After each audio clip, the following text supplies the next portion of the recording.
Burton up at Machanix Garage. Today we're working on the 2017 Chevy Cruze LT. We're gonna be doing the front brakes. One thing we always recommend when you're doing your front brake pads is to also change the rotors. And here's a good example of why. So if you take a look closely at these rotors, you'll see these scratch marks in there. Typically, some people will just slap new pads on there. We just call that a pad slap. You can get away with that if you're about to get rid of the car, but if something you plan on driving for a little while, you definitely want to make sure you change these rotors also, because otherwise they'll basically just destroy the new pads. You just spent good money on popping those on there. So we're gonna go ahead and break these lug nuts off and go ahead and jack the car up, and then we'll see what we need to do next. All right, we got the wheel off, car up in the air. As you can see, this rotor's got some grinding marks in there also, which means these pads are probably pretty low.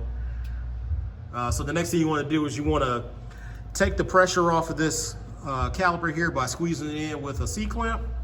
And then our bolts up here appear to be 14 millimeter, and we should be able to get those off fairly simply.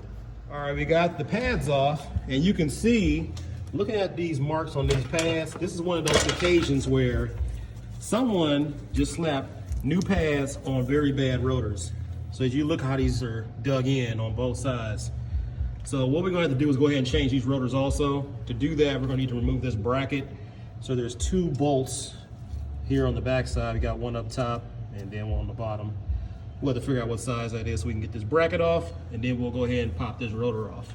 All right, here we got our new rotors. A lot of times these come with like some grease or something on there that's just keep it from, starting corroding. So get you a little brake cleaner here. AutoZone got it for like $3. Just spray that down all the way around, front and back, on both of them, just to get that little grease off of there before you put these back on. One thing you also want to take a look at is if you have one of these little set screws, these are used to hold this rotor on. They go in this little spot right here. Put a little anti-seize on there just in case you ever have to do these again. It'll make it a lot easier to take this off, so you won't be struggling. All right, so now the last step. Now we got the rotor back on. We got the new caliper back on. Well, the same caliper, but we got the new pads on. So now it's just a matter of tightening up those bolts, tightening down to the preferred foot pounds listed in the service manual for your vehicle.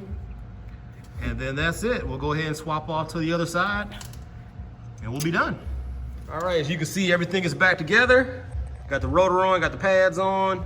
Next thing we're gonna do is we're gonna put a little anti-seize on these just in case we ever gotta take this wheel off again.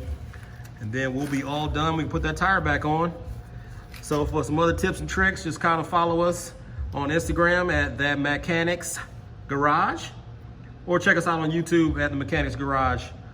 Come see us, let us know what you need. Peace.